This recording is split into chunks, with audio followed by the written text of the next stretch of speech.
Ramzan special সিরিজে আবার একটা রেসিপি নিয়ে চলে এলাম। সেটা হচ্ছে আলু ঝুরি দিয়ে চিকেন পকোড়া। এই রেসিপিটার জন্য কি লাগছে, অবশ্যই প্রথমে লাগবে চিকেন। এখানে আমি বোনলেস চিকেন ব্যবহার করেছি। আদা রসুন বাটা, কাঁচা লঙ্কা বাটা। এখানে আমি লাল রঙের কাঁচা লঙ্কা ব্যবহার করেছি, আপনারা চাইলে সবুজ রঙেরও ব্যবহার করতে পারেন।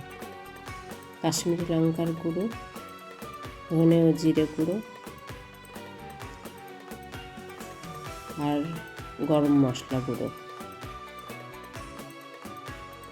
স্বাদ মতো লবণ দিতে হবে আর লেবুর রস। আমি এখানে একটা বড় সাইজের লেবুর অর্ধেকটা ব্যবহার করেছি।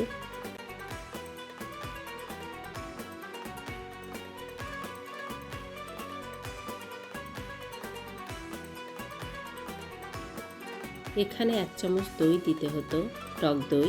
আমি ভুলে গিয়েছিলাম, তাই এখন দিলাম।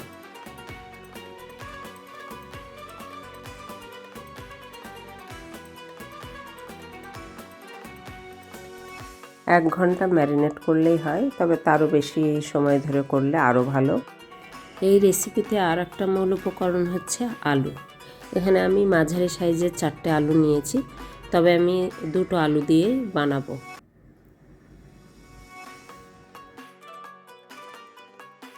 এই ধরনের গ্রেটার দিয়ে আলুগুলোকে ঝুরি করে নেব।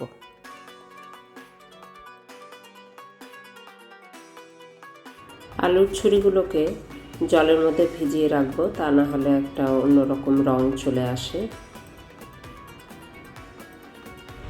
আর 2বার থেকে 3বার এই আলুগুলোকে ভালো করে ধুয়ে জল ঝরাতে দেব।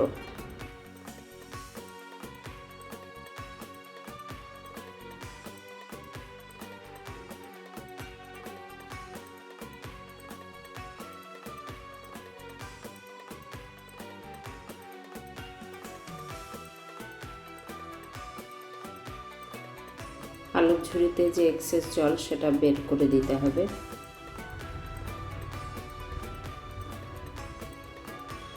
এবার একটা পাত্রে আলুর ঝুড়িগুলো নিয়ে নেব। এর মধ্যে মেশাবো কর্নফ্লাওয়ার। এখানে আমি 2টো আলুতে 3 চামচ মতো কর্নফ্লাওয়ার নিয়েছি।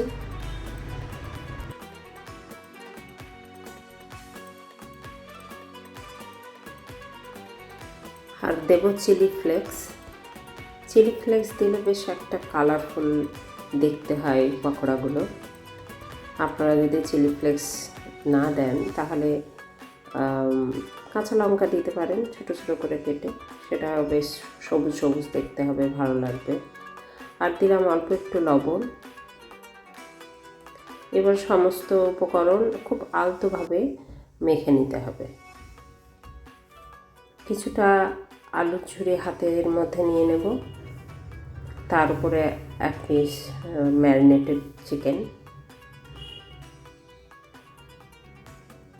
আবার ওই চিকেনের উপরে আবার কিছুটা আলুর ঝুরি দিয়ে এইভাবে আলতো করে চাপ দিয়ে দিয়ে চপের আকারে করে নেব।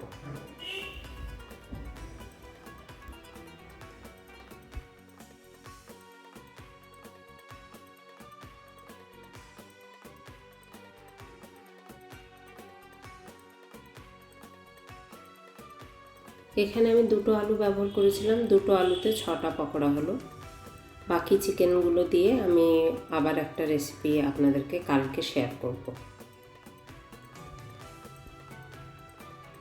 তেল গরম হয়েছে কিনা দেখে নিলাম।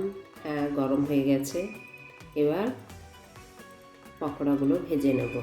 তবে পকোড়াগুলো খুব হাই হিটে ভাজলে হবে না, স্লো টু মিডিয়াম আঁচে ভাজতে হবে, তাহলে ভেতর অবধি সেদ্ধ হবে এবং ক্রিস্পি হবে উপরটা ভালো।